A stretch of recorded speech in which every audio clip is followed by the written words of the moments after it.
So, Xavi, welcome to the Leadermorphosis podcast. Thank you for being here. Thank you for inviting me. That's for me. I'm very grateful about it because I wanted to share with you such a long conversation. So Yes. thank you. Yes.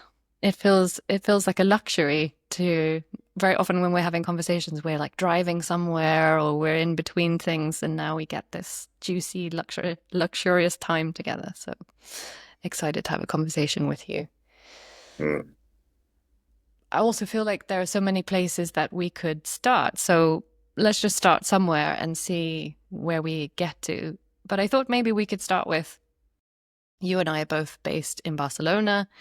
Um, and I've been thinking a lot about Spain and how it seems like in Spain, this kind of new ways of working movement is is kind of growing. I know it's still a small minority of companies here, but especially compared to the UK where I started before, um, and some other countries, it feels like more and more companies are kind of turning to more self-organizing ways of working.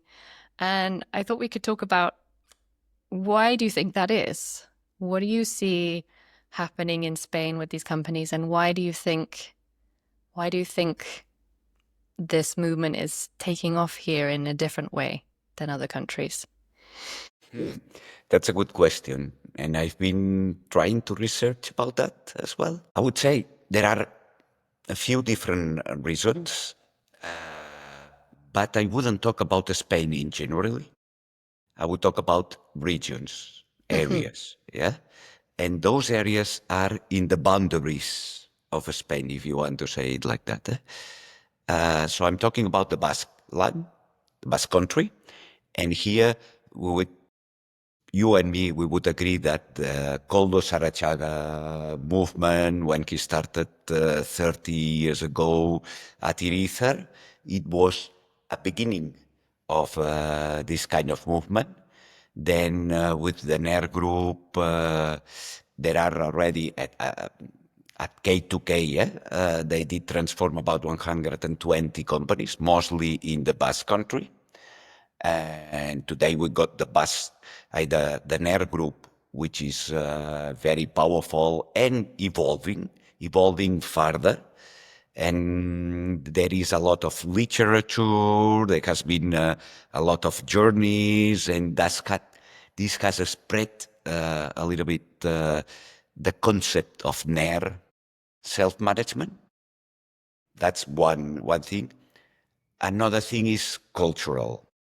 So we would say that in the Basque country, as well in Catalonia, a little bit in Valencia and in Andalusia, there has been this cooperative movement since end of the 18th century and beginning of 20th century. So in these moments, there have been a lot of movements of cooperative, rural ones, agricultural ones, that there is a sense of community in these areas. Yeah? And they were creating cooperative, but they were creating as well savings bank. They were creating mutualities for health, etc., within the small regions or small communities. No, and this was as well very strong until the Civil War. Yeah, this culture is still there. And then when we go to the 50s in the Basque country, you got the Mondragon concept of cooperative. But this is only a reflex of the community culture that you can find in the Basque country, or in Catalonia. You got very big cooperatives. We would talk about one that you know well, which is from Energia, but there was Lafayette. There is a big cooperative called Suara, which is for health systems, 5,000 people working there. There is Abacus. Abacus is a cooperative of consumers. They are selling book stuff. They are selling paper work, etc. More than 200,000 associates. Yeah? And so the movement is very strong. And there is as well the social economy, movement, which is very strong. And if you go to Andalusia as well, that has been created some cooperative movement, starting on the mainly on the agricultural side, but as well now being extended in some other businesses. Yeah, and this is in the boundaries of the system, in the boundaries of the system of the power. Yeah. That's why when we go to Madrid, you see a few examples, that very few ones, because there is an establishment which is very strong. And in the boundaries, people needed to innovate, to do different things. Yeah? Another thing that culturally and historically, in the Mediterranean Sea, there has been a lot of uh, collaboration movements and interchange of cultures. Yeah, so talking about Catalonia, we had the Greeks, we had the Carthagino, we had the Romans. There was a big movement of the Catalans going to Greece, etc. So there has been always an change of cultures, yeah, and that's making it rich, no.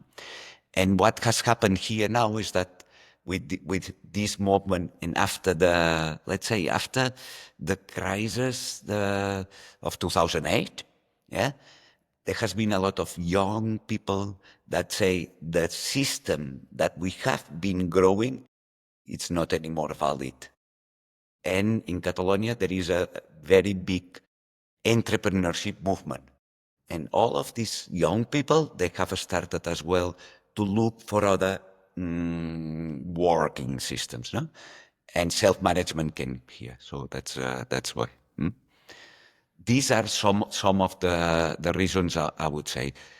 Of course, we cannot say in Spain there is a big movement. But maybe because we are communicating a lot about it as well, it looks like if it was so strong. Yeah, and I suppose because the NER group kind of companies and K2K and some others have organized, including yourself, many kind of trips for people from around the world to go to Bilbao, for example, and go and visit some of the NER companies and kind of visit and meet people there and really see it in action. So I think they've done a good job of communicating their method. Also, I think because, I wrote a blog for the Corporate Rebels about K2K and a workshop that Dunia, our mutual friend, put on, and their kind of 10 principles, 10 essential things that if a company wants to adopt the NER approach, they have to do these 10 things. And if they won't do at least those 10 things, then it's not a NER company. So there's something about their approach that's kind of seems that they've been able to replicate it, as you said, more than 120 times. So a combination of maybe that they have a clear method and people have come to visit. And so it's sort of, it's the publicity has been quite good for it, I guess, is what I'm saying. Yes. And I would say as well that there has been a community created, maybe below the surface, as when we talk each other about the famous iceberg, yeah. So here it's happening below, that there is a strong community and a lot of movements being created. I am now remembering 2 years ago there has been the first Teal Congress in Spanish, in a small city called Cuenca. There were more than 150 people there, coming from South America and from many places around Spain. No? So these kind of movements, these kind of things are spreading the word. It's underground if you want, but they are emerging. You find them emerging everywhere. For instance, within a couple of weeks, we got the Festival of the Consciousness in Barcelona. Last year, there were about 5,000 to 6,000 people there. This year, it looks like they have sold many, many more tickets than a year ago. And there will be people talking about self-management for the first time. There will be Pim, there will be Miquel Castellví, myself, Boogie, etc. So the movement is there, yeah? And these are small seeds that came in the Basque Country and as well in Catalonia, because there were companies like Basetis that you know, or Fundació Maresma, or Som Energia, that they never knew about K2K, but they were already on this teal concept, or David Martí with the Barcelona Music Conservatorium, no? Which was created before Lalou edited his book. No? So Yeah. these kind of things are emerging, and now we are talking about, and they are appearing in the media, still underground, but the job that Dunia has been doing through Krisos in Daero in Sevilla, and appearing on TV, on the first channels of the Spanish TV in programs. This is possible. Even we are as well going to do some speeches at IESE, which is a business school in Barcelona, at ESADE, at EADA, so at the university. So it's appearing more and more and more. And that's well, it's how the emerging movements are starting to show up. Yeah?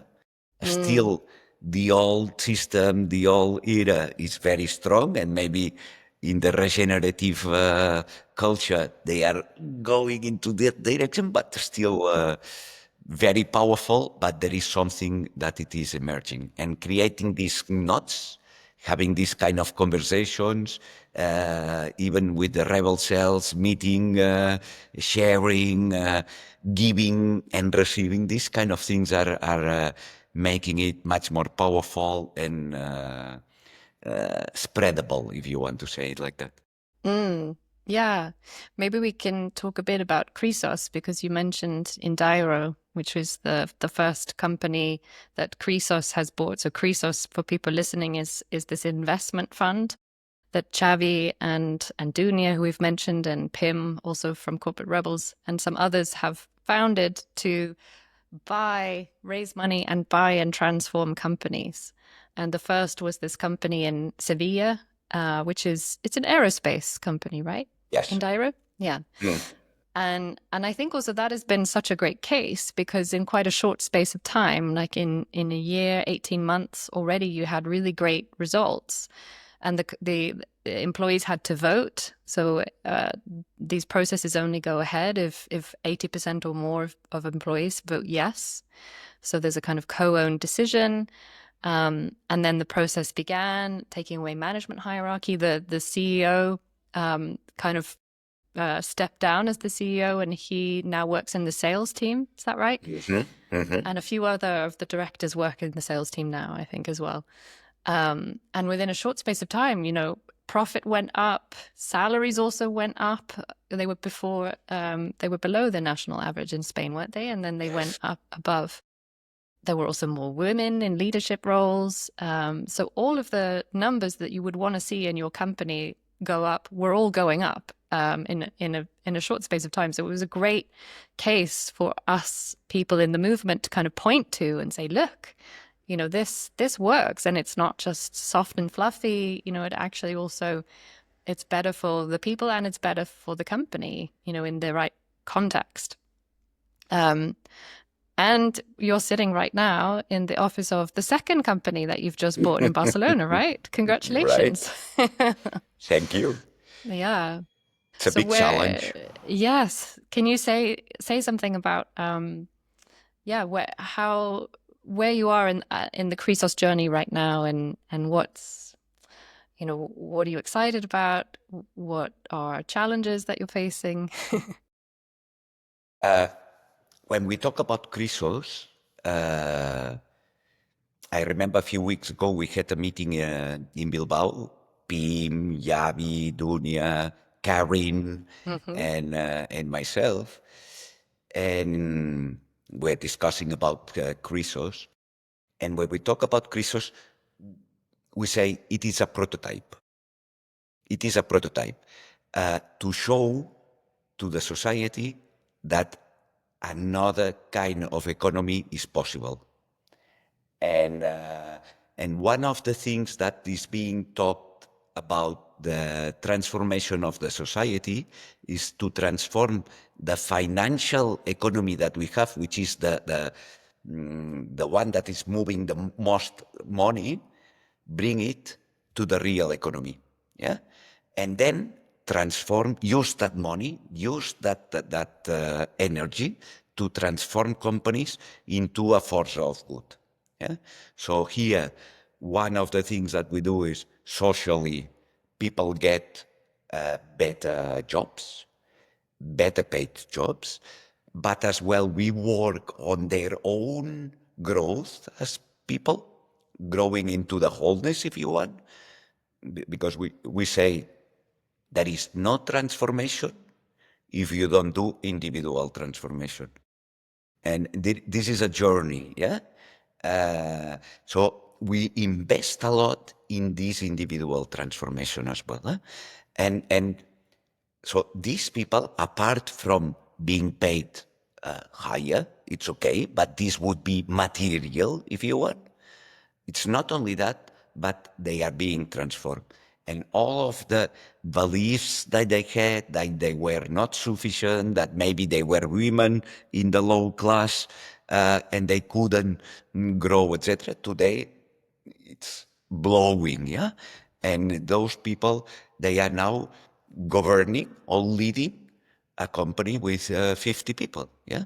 So and we wanted to prove that, and as well for the planet, yeah, so that we can move into a non-extractive economy, which is another challenge that we have to do. So Krisos is very appetizing, if you want to say it, and we try to keep it as a prototype. Of course, we can help other countries to develop the same the same concept, sorry, but we want to prove that it works, because there is as well a big responsibility. There are some people that are believing that we can do it and that will work, so we have as well the responsibility to make it possible and to show it and make the adjustments.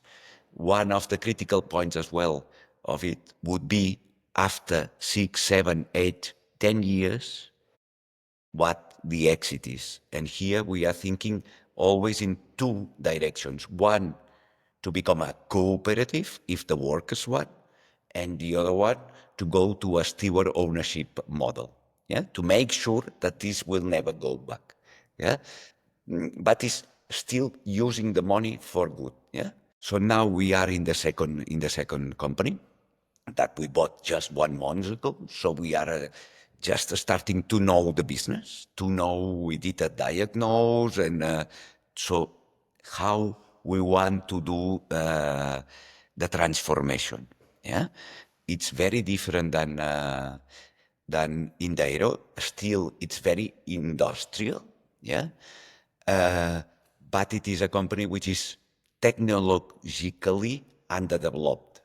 So we will need to make a lot of investment in time, in money, and in the people development. Yeah. But it's nice. It's nice because the growth that here we will have in terms of people awakeness, if you want to say it like that, will be impressive. Yeah. That doesn't mean that will be easy, but we will put all the efforts on that. Yeah. Yeah. And then the next one, we are starting to look in Bilbao to buy a third one, which will be led by Xavi. And this would be the three that we said at the beginning. We will buy three and then we will go further. Yeah. Always when we go into one of those transformations, there are two people of us. So at Indaero, there was Dunia leading and being there, and myself going there once a week at the beginning, and then once every 2 weeks. No? And now I'm going in there once every 3 months, something like that. Here at Alui Press, there is I am leading the company, the transformation as well, and Xavi is coming every 2 weeks as well. Yeah? So we try not to be alone. And at the same time, we bring some of our colleagues, in this case from Full Circle, to help in the transformation, in the facilitation of the teams, in the trainingship, and as well in the healing part. Because wherever we go, we need to heal a lot of things that has happened in the company in the past, yeah, and they are still in the memories, and they are patrons that are driving hidden patrons that are driving the behavior of the people and need to be healed. So And it's a how do game, eh? you, yeah, I love that you describe that as like a healing process because I experienced that too, that many people have been harmed by top-down hierarchy culture. They've had, no voice or very little voice for so long, and they've gotten used to being passive, or if you're a manager, you've gotten used to making decisions all the time, solving things, being responsible all the time. How do you and your colleagues at Full Circle, how do you see yourself as supporting people in that healing process? How do you do that? It's nice. So as you were saying, we know many, many, many people that have been working for years in a company just for the salary. Yeah, and then accepting whatever it was coming, yeah, and doing it. But inside of themselves, that was harmful somehow. This is one. The other one is many managers that they understood they should act, but not being themselves, and this is as well painful. Yeah, and we find both things, but we find a lot of people that saying, "Hey, I've been fighting a lot to get this position, and now you are coming and taking it out." Yeah? So there is a process. There is if you want, a healing process. Sometimes could be more coaching. Many, many, many cases is therapy. If you want, it's facilitating therapy with systemic facilitation or gestalt tools. What's going on behind, below the table, no, or below the iceberg, as you say. Yeah. What about your mindset? We work on the mindset, and then everything appears and is being developed.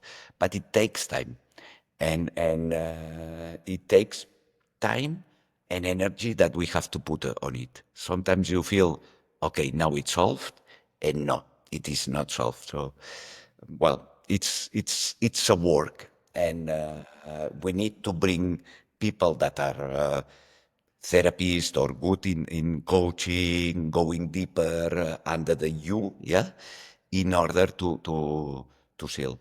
We work as well a lot in team healing, if you want to say it like that, and having difficult conversations, or taking the mushhead that you have behind of you and putting it on the table. Yeah. So that's one of the things. So as well, doing tough leadership trainings in order to have this kind of difficult conversations, adult, because we've been leading or being led like parent-child paradigm. Yeah.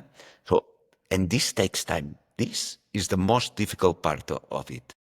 The easiest part is to change the structure, to set up KPIs, to be transparent if you want, to trust in people. But then I can trust. But if people are not trained to be trusted, or to trust in the others, or to trust in you, it's difficult. So then there is this kind of work that needs to be done, yes or yes. You remember that in several conversations we had the small or the simple idea that we have been living under the fear, yeah, being afraid of losing my job, being afraid of not being sufficient, fear, in fact. And we take slowly all this armor, yeah, that we had to become ourselves in our essence, no? Which is love. So when people are asking me, oh, my children, they are not children anymore, right? 25, 26, not children. But they will always be my children. I'm sorry for them. So when they ask me, what do you do? At the end, I say, bring love to the companies. That's all. Yeah, because it's opening completely. But it's a very nice part of our work, but it needs energy and it needs to be aware of it. Yeah, I have so many memories of people listening. If you've ever been to a workshop with Xavi, he very often comes with this amazing toolbox. He has this like case full of post-it notes and pens of different colors and card and things. And he also brings with him these words. He has the word fear written and he'll put it down in the middle of the circle. And then you have one with the word love written on it. And you talk about, you take away fear and you replace it with love. Simple. But it's so true and it's so beautiful. It makes me think of one of my colleagues in TUF, Carl Eric. He often says that everyone is scared. We human beings are going around all the time in our lives feeling scared.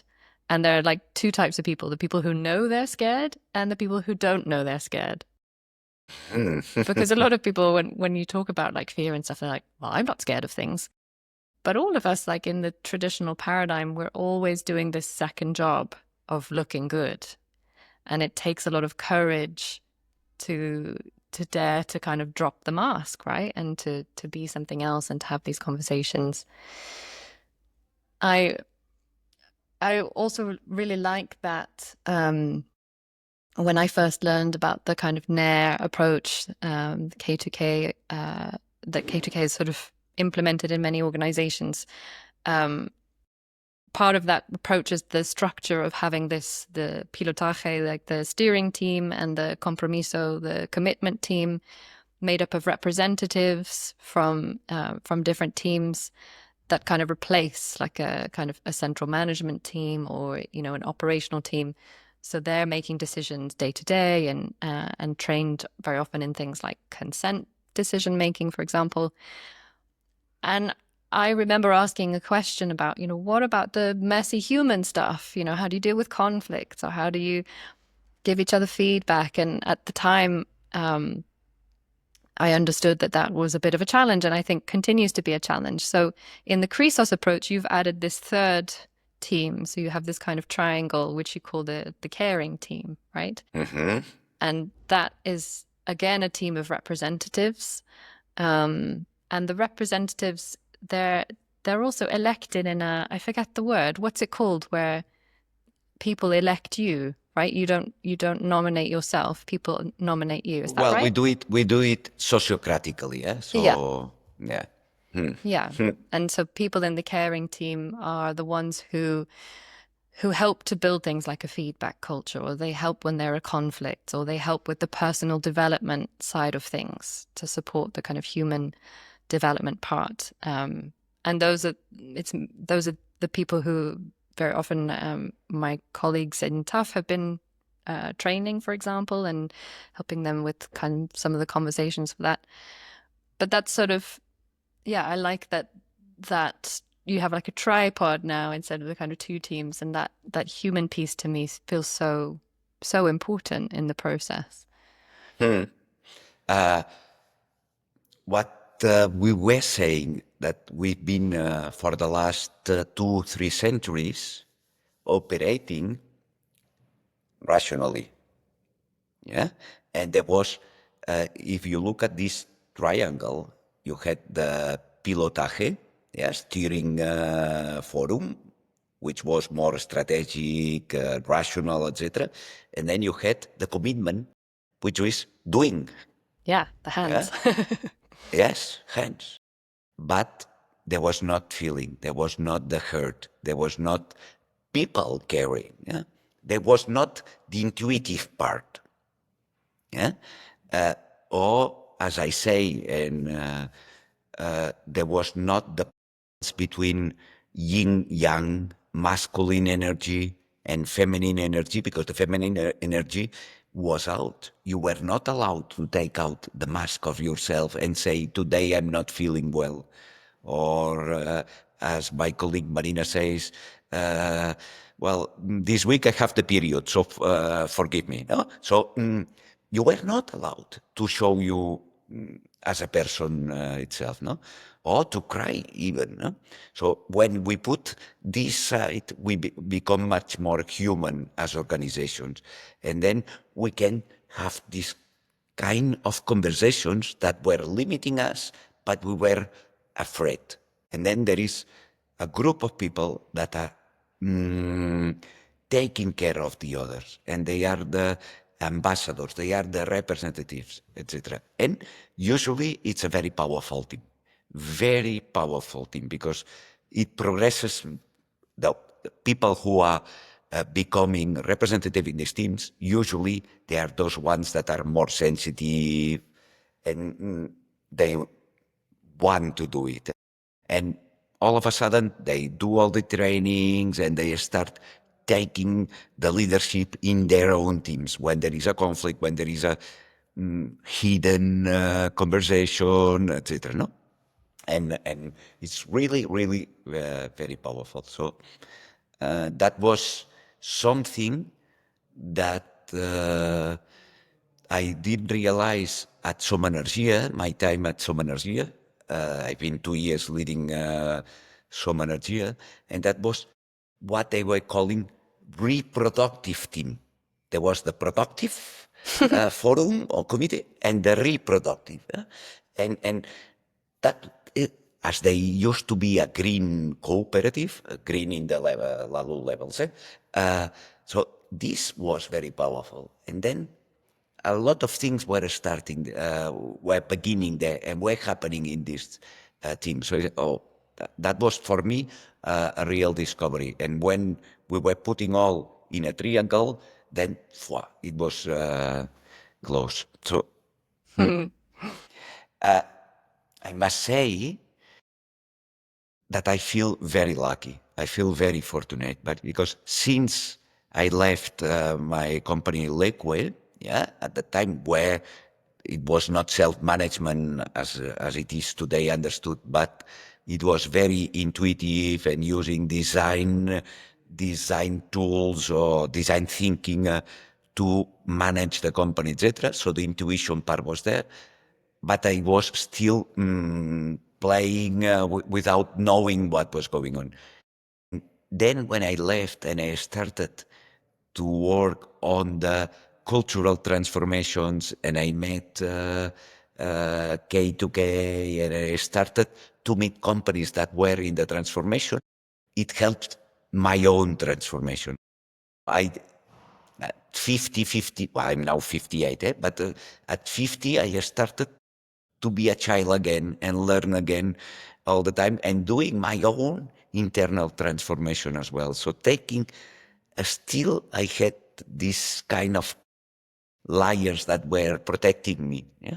And it was really, well, something that happened to me, and I'm lucky about it, because I am a new person now, if you want to say it like that. And having the opportunity to meet people like you, like people from Somonergia, all the connections that we have created now, it's something that helps each other to develop and go further as persons, as individuals. Mm. Yeah, I was going to ask you about what has your personal transformation journey been in all of this, because you've had a career of running companies, right? And now you've founded Full Circle. What was it now? A couple of years ago? It's still quite Yes. young, right? So what has been your transformation? You know, if I had met you 20, 30 years ago, what would be different? 30 years ago, I was still very young. Uh, no, I would say that, so let I am trying to remember and to build it a little bit. So I was born in a bourgeoisie, small or medium class family in a small village in Catalonia with a private business, very small one, but owned but not by my father. And in a family where, so I'm a privilege. I am a man, I am a European, there has always been a dish on the table, yeah. So I went to school, to the university, etc. Well, public universities, but in any case, and at the same time, when I was born, I am a twin brother, yeah. So I was born the smallest one, and the weaker, yeah. So and at sports, I wasn't good. So we were playing basketball, and I was the one sitting down and waiting for the end of the game if I could start to play. Yeah? So, but that has developed other abilities of myself. Yeah, capacity to go further, to innovate, to look for creative ways, and without knowing it, I've been leading all of my time because I was leading at the school. I was the students. How do you call it? Delegate, whatever. I don't know how do you call it? Representative. Yeah. Almost in every class. And at the university, I was as well at the faculty, and I was at the yeah. So these kind of things that have been, and connecting people, connecting different. So that was something intuitively that was happening to me. Maybe having to look for other ways to survive, which is on somehow it is positive. On another side, it was something that was limiting me because I was still having my a small. No, it's not a musket, but martyr. I don't know how would you call martyr. Xavi, the small Xavi martyr who's not playing properly basketball and who's not strong enough, yeah, to fight because I wasn't. Eh? So this one was still here. Yeah. So after that, well, I created my own company when I was 25 years old, which I sold 5 years later to a Dutch company. And I've been developing myself as a, if you want, as manager, leader, etc. No, because I've never been somebody who is going into the details. And in my team at Full Circle, they say always, "Xavi, calm down." Yeah. We are in the air. That's true. But that was as well being very creative. This is my creator side, if you want to say it. I've been always creating networks, creating associations, creating businesses, yeah, and letting them go. Have never been attached to something so strongly that it had to be mine. No. This it is created is for the world, no, and. And when I bought Liquid, I always say bought, but then I have to clarify. I put this part of the price, and private equity put that part. But in any case, it was my project, and it was really related to a purpose of myself because I said I need to find something to allow people to eat better in an easy way. I was around 35. We had 3 children. My wife and I, we were working and traveling both. And it was very easy to eat badly and difficult. Yeah. So I said, I need to create something to make easier for the and I found Liquid, which they were producing bath mats or ice cube trays in silicone, etc. And I found there a way to say, oh, here we could develop a lot of things that can go in the oven or in the microwave, etc., to make it easier. And we started to develop not the product or not only the product, because everything was coming from a purpose, no? So, and it was really connected to the heart of the necessity. There was an empathy, yeah? So we did develop, like, if you want to say it, like a service, because there were hundreds of culinary courses in shops everywhere in the world. A few dozens of books how to cook, and we were selling more than 100,000 copies of each book we were launching, in translated in Japanese, in French, in German, in English, of course, in Swedish. In any case, there was a kind of movement that was working, and all that has been developed through intuition, yeah, through listening to the people or connecting to the people, because we were using, as you say now, that we are with our magic box of colors, so we were creating on the floor too, yeah, and cutting from magazines and putting there, etc. So it was systemic facilitation somehow, and for me that was a really nice experience. And here I have developed a little bit more my leadership capacity, if you want to say it. Numbers for me are very easy. It's something that came to me easily. But I needed to develop a little bit more this security about leading big teams, 200, 250 people. Till there was something which was the small martyr, Xavi, which was that I had partners who were private equity. And at the beginning, when there was the first fund, they were confident, trusting me, perfect. When there was another fund came, was a bit that focus. And I was saying, no, people first, don't worry. Go to this purpose, it's gonna be well, no? At that moment, there was a shock between me and themselves. And the martyr was saying, okay, they are the boss, yeah? Like this, if you want to say it, macho management from the red side, that was commanding me, no? Somehow. And I had to heal this side too. So when I said, no, this is not the way, and they said, okay, you are out, I started my healing. At that moment, I said, okay, I understand now, and I have to connect to my real power and say, okay, I am a good boy if you want. I want to be a good person and empathic, etc. But there are things that I need to fix, and there are barriers or limits, as we say, that need to be fixed. And I have to defend the team. I have to defend as the wolf does. I have to defend intuitively, but I have to defend the team, the group. Yeah, and that was a good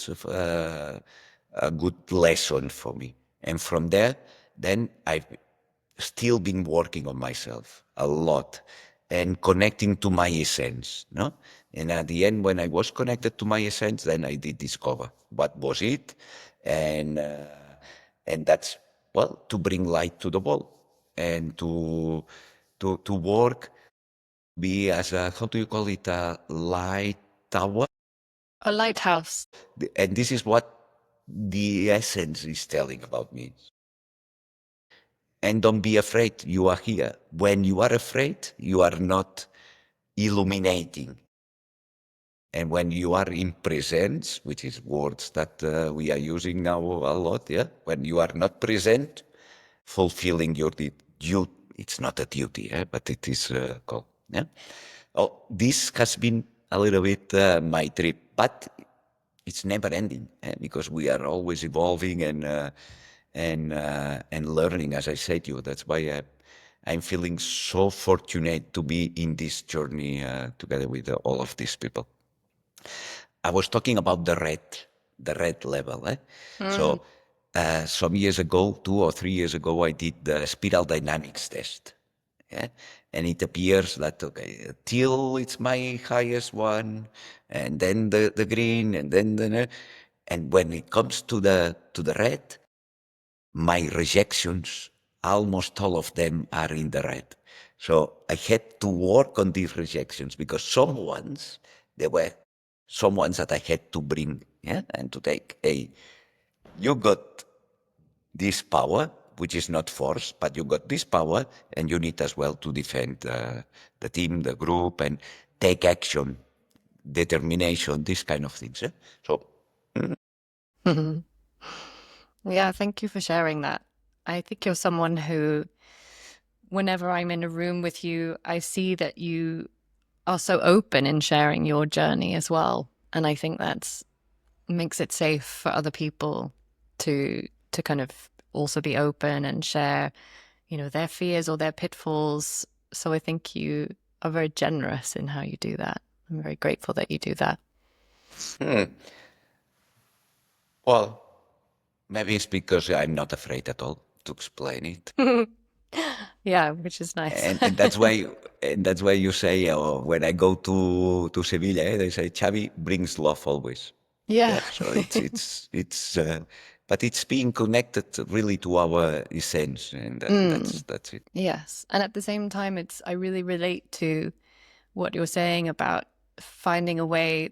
The way I see it also is like to reintegrate or reclaim the parts of you that are red, the parts of you that are maybe like power or being direct, or that those are important parts and needed in collaboration also. If we reject those parts, then that can become problematic. And I also relate to that. I remember doing one of those spiral dynamics tests a few years ago, and I thought the point was to get all teal, and like if you got anything else it was bad. And of course the learning is that all of those ways of being, those levels of consciousness, have their place and are important. If I have no red, then that means that I won't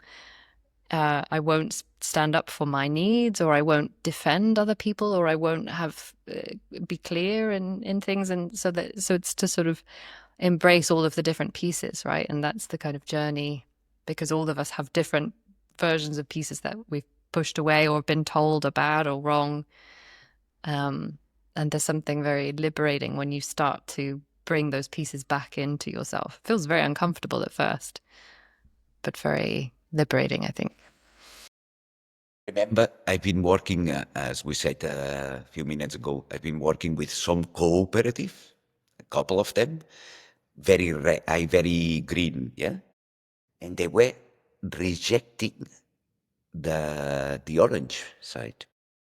But then we had to talk about the numbers. We had to talk about the figures, the P&L, the result at the end. No, we are non-profit, so then our budget has to be zero. No, because next year we cannot replace the computer, or we cannot invest in more things. Huh?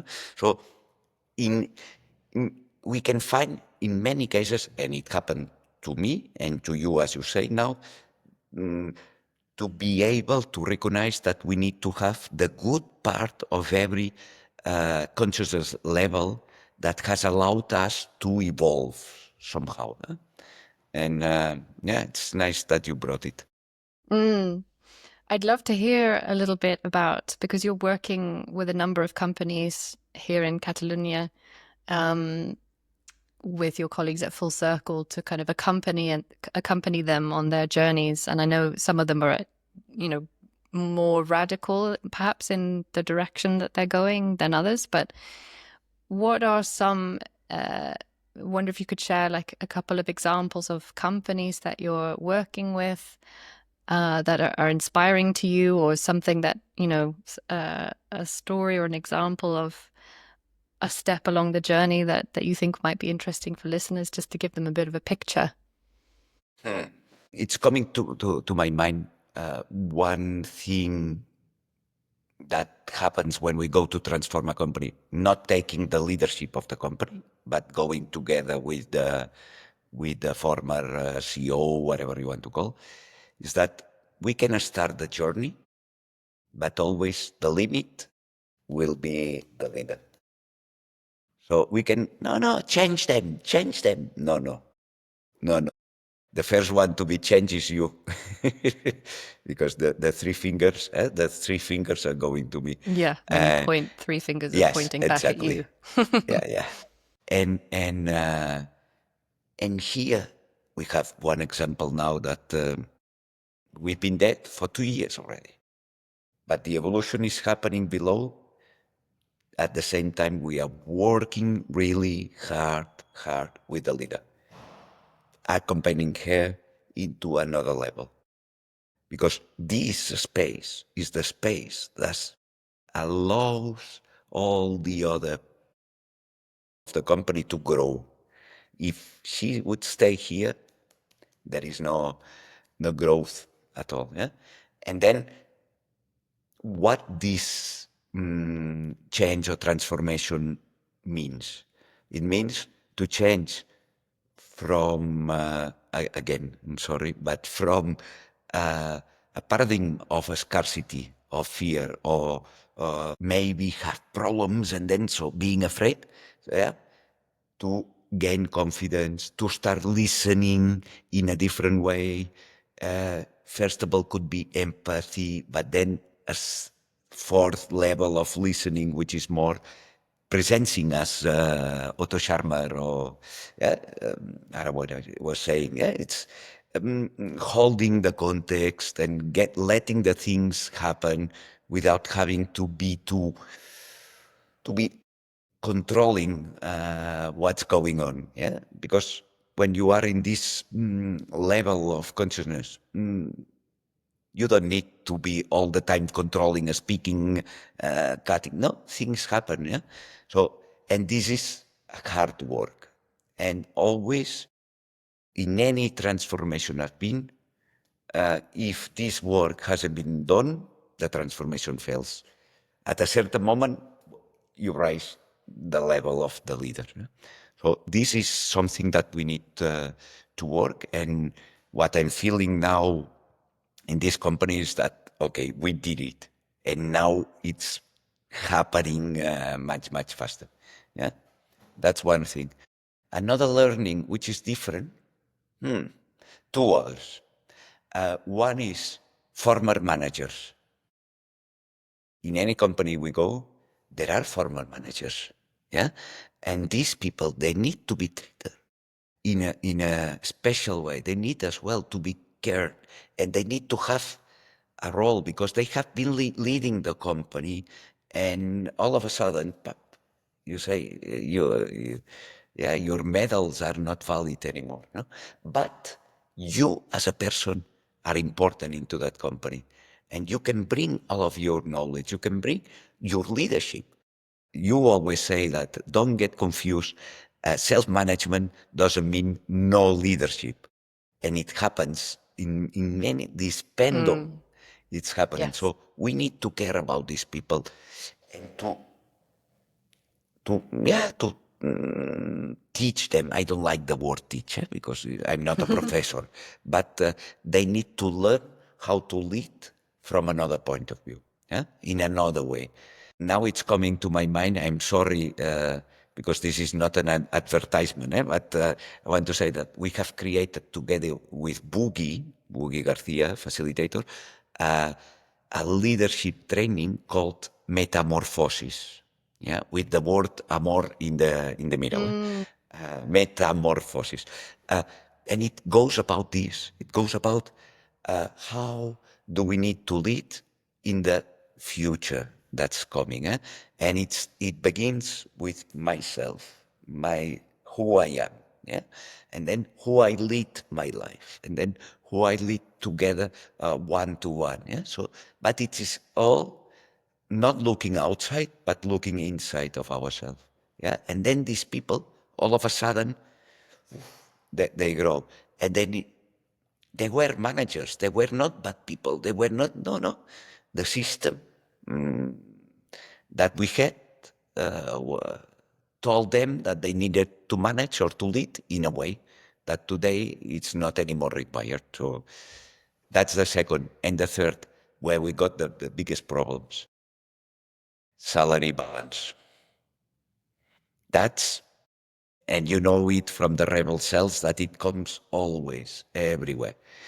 In our cases, the problems come from those people that had this salary and they have been evaluated at this level. These people, this gap is creating, is like creating a pain or like in their ego. So do you mean, just to clarify, so you mean people, so they have a self-managed salary process where I, for example, might say, I think I should be paid this much because I've done this and this, and then maybe my peers say, no, we think Lisa should be paid lower than that. And you're saying that that gap creates a pain, creates a challenge. Yes. Mm. But not only because you want, no, today when we are starting the transformation, today you are being paid like that. And then we do Yes. the So when first you evaluation. rebalance the salaries, Yes. And then they tell, no, you say, no, I'm valid like this. Yes, but the system that we all voted, because we all voted it, says that you are here. So here there is again a difficult conversation. And we take the opportunity to have this conversation and see together with that person to explore what should be the way to rise that level. In many cases, it has nothing to do with your knowledge. It has nothing to do with your experience. It has to do how you behave, who you are, how you treat your teammates, etc. Yeah, and so it's fantastic because it is an opportunity to grow as well. Yeah. I find also in so many companies, when you kind of look at all of the salaries, you realize that many people have a salary that was decided for sort of quite random reasons. Like, you were good at negotiating, or you had a good relationship with I don't know, the CEO who hired you, uh, or the market rate. In other companies, it would pay this much. But I know one company where there was a guy who worked I think he worked in the sales and marketing department. And after a couple of years of working in a sort of teal self-managed way, the teams were saying, we kind of feel like your salary is much higher than the other salaries, and we're not really sure that that's fair. And he said, well, that's the market rate for a kind of sales and marketing manager. And they were like, yeah, but maybe we don't agree with that. Maybe it shouldn't be. Like, do you really add that much more value than, someone in this role or that role in our company? Is that what we value? And when they had a discussion about it, he realized, yeah, actually, when you put it like that, it's not fair. And he kind of was willing to bring his salary down because they recognized that the system valued, one thing and said, this is how much you're worth. But they wanted to value something else internally. Yes. And if we come from the former economy, you are what you're being paid somehow, Yes. or your value, or you think that your value was what you're being paid. Yeah? And and in our new conception, if you want to say it like that, it's not like this. And there are other things that related to the values, etc., which are important. I like some of the companies that I've known. One cooperative here in Catalonia, and 5 levels, 4 or 5 levels, very easily described, and you know the way. And that's all. That's all. You accept it, or you don't you don't play the game. Yeah? But and then it's very easy once you are in and you know it. It's very easy to understand, and that's how we play. Of course, then we have the profit sharing. Yes. And then the profit sharing helps to have good salaries.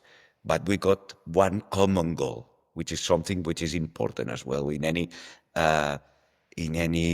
self-managed company, that we all have this common goal and we go all into that, towards that direction, because then we can share it. It's not, again, when we are talking about teal or self, let's go more in the teal direction.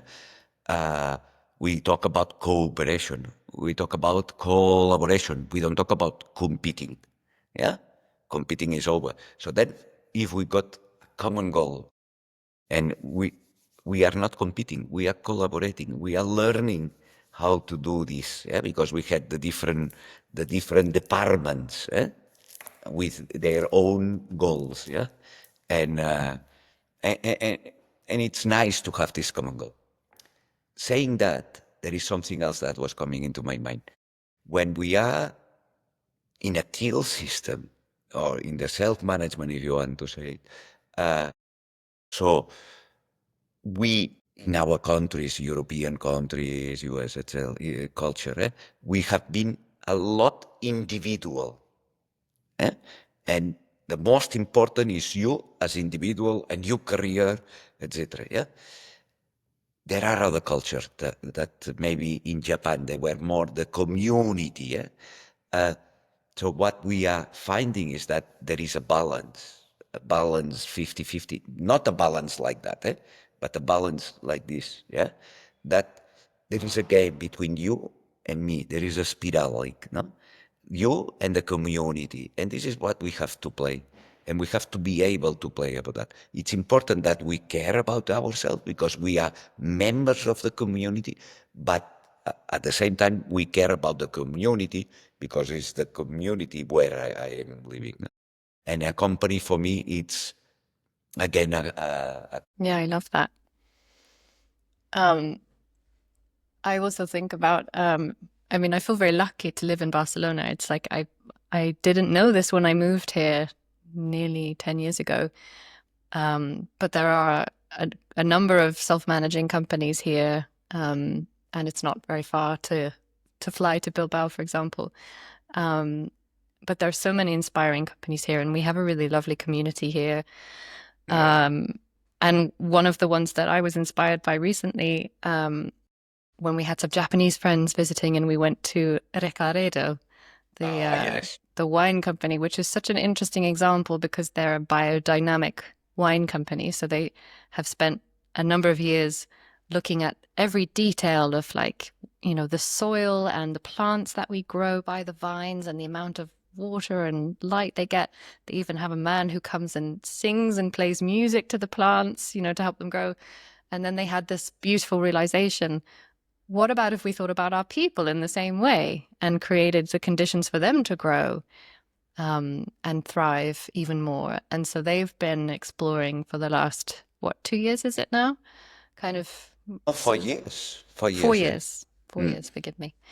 And it was really fun. We got to meet, you and I and some friends, some of the colleagues there, who were talking about how they had been. There was someone who was working in the cellar, and then someone who was working in sales. And the person who was working in sales was often like dealing with, fancy customers in suits and flying to Japan and doing things like that. And the people in the cellar would look at the salespeople taking their coffee breaks or whatever and be jealous of them. Oh, they get to take a coffee break. I would love to be able to do that. And the salespeople were looking at the people in the cellars and saying, like, oh, they finish at 5 o'clock and they just go home, whereas I've got to have a call at this time because a customer is in that time zone, or I've got to get on an 8-hour flight or whatever.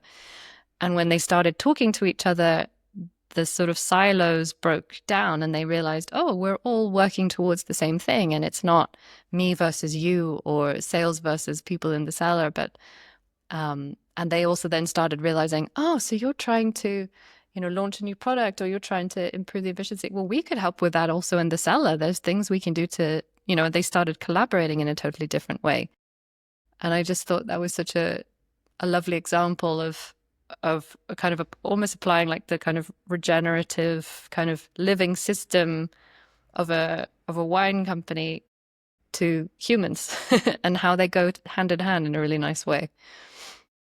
And I remember when we made the diagnose, that they were talking always about the ones from down and the ones from up, the ones from the office and the Yes. ones working under the earth. So there was always, and now when you are discussing with them, they always talk about, no, it's all about having conversations, learning how to talk and having conversations, and that's all. And they feel much happier when you go there. Now you feel the happiness that there is there.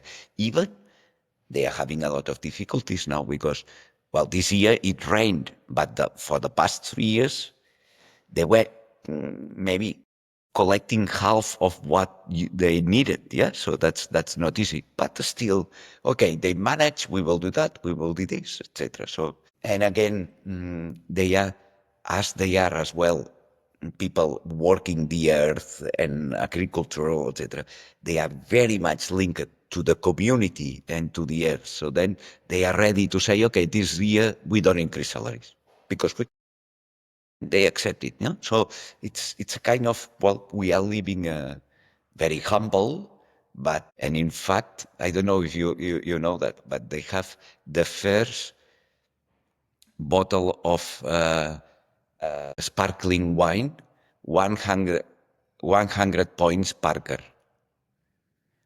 What So does that mean? that's evaluation. Parker Ah. wine evaluation Oh, is okay. like a Michelin stars. Eh? Oh, So okay. it's the first one that have 100 points is from Recaredo. Yeah. So they were, yeah? So even the evaluators bring us this kind of prize, if you want to say it Yeah. like that. Proud moment. Hmm. Well, we should probably start wrapping up, although I feel I could talk to you for so many more hours. But I'm lucky that I get to see you quite often nowadays. Um, so I wonder what, in everything that you've been learning, and it's an ongoing journey, but what would you like to share with listeners? You know, people listening to this podcast are very often in their own organizations or leading their own organizations, and they're exploring many of these ideas. Do you have some advice or words of wisdom you would like to share with them? It's only one, eh? Look inside, go inside. After that, the rest will happen, whatever needs. But what I would recommend, and I do it to anybody who's asking me about, can we have a coffee? Yes. And then there is always a question like this. I said, inside, because there is something that opens. And once you are connected with your essence, when you to yourself, yeah, properly, everything goes much easier for you, for your family, for your environment, and for the society. In fact, so for me, only one recommendation. Mm, very wise. Is there anything else that you would like to say that you would be sad if, like, oh no, I wanted to say that? Yes, I want to say that I am very lucky to meet people like you in that world, because the job you are doing, so we are trying to communicate and the job you are doing is incredible. So really, you said I'm lucky to be in Barcelona. I say we are lucky that you are in Barcelona. Thank you. Well, thank you so much for coming on the podcast, for having this conversation. And I really recommend that listeners follow you on LinkedIn and connect with you. You have so much to share, and you're just one of the most generous, warm people I know. And as you say, you're a connector. So if you've been inspired by this and you want to learn more, then do reach out to Xavi. So thank you so much.